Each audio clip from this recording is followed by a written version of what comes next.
As film stock and their associated technologies progressed throughout history, the films they showed were able to continuously advance along with them in areas such as length, quality, and accessibility, allowing for better adaptations. But where did it all start? In 1878 with Edward Muybridge's Zoopraxiscope. Muybridge took consecutive photographs of a horse running and aligned them on a circular disc, which when spun gave the illusion of a horse running. This was the beginning of the film era as we know today. 9 years later, in 1887, Louis Le Prince manufactured the first motion picture camera. This camera originally used glass plates to capture the images, but later changed to 1.75-inch celluloid. Several years later, in 1894, Thomas Edison invented a competing camera called the kinetoscope, which allowed people to view the image one at a time. This camera took a series of pictures and coated them on a 35mm celluloid strip, which was then placed on pressure plates and coated with a photosensitive gelatin emulsion. The creation of Edison's peep shows, as he would go on to call them, are considered to be the first commercial exhibition of film.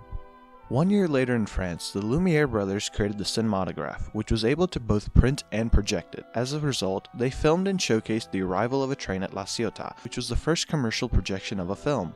This was the first time an audience could see a moving picture projected onto a big screen. Although the video was only 50 seconds long, audiences everywhere were shocked when they first viewed the video, as many believed the train was coming straight for them within the movie theater. During the first days of movie theaters and cinemas, film stock and film reels only allowed for viewing of short reels of film which were not long enough for novel adaptations. Edison could no longer compete with his peep show cameras, so he too invented a projection camera. The two cameras took two different sized film strips, which resulted in theaters only being able to play one film company at a time. This issue is what resulted in the standardization of film strip sizes at 35mm and 16 frames per second. This standardized size has stayed the same until the early 2010s when the film industry did away with actual film stock. This size and speed allowed for the best trade-off between cost of film stock and the quality of images captured.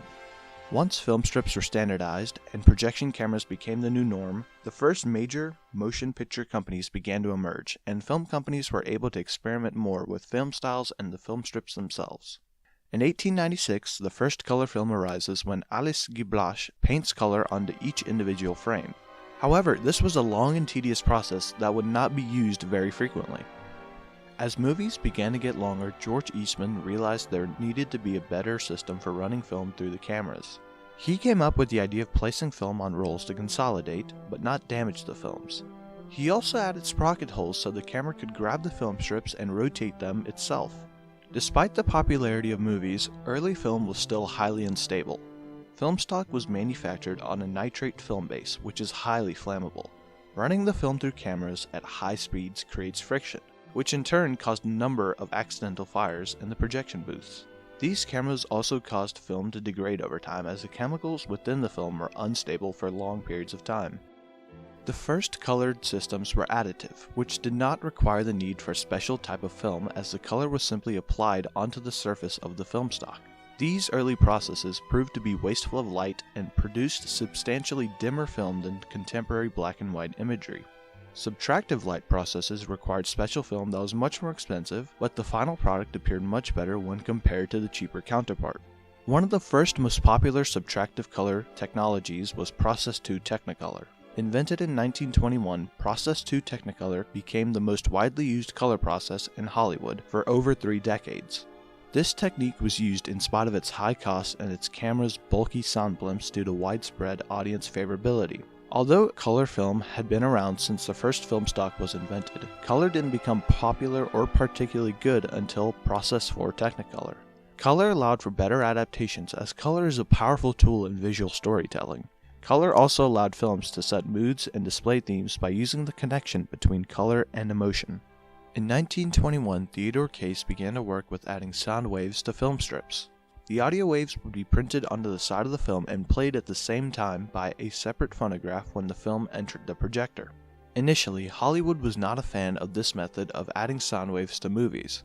They preferred to record sound on a separate disc and then play them together due to cheaper production and higher quality.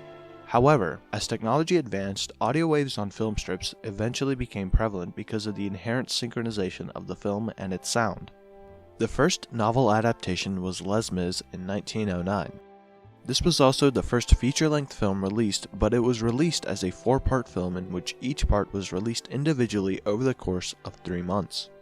When viewed together, they were the first full feature-length film, but the reason they were released as 4 individual parts was because the technology was lacking to allow for a feature-length film to be shown all in one sitting within a movie theater. As film stock technology would continue to advance, producers and directors could make longer and longer adaptations, which would allow for better quality and more time for screenwriters to adapt a whole novel into a film. As film stock technologies became more advanced, movie studios were able to make better film adaptations. When film stock was first projected onto the big screen, films were short and didn't allow for any story or character building. But technological innovations allowed for more standardized film stock to help producers to be able to display well-shot and feature-length film adaptations.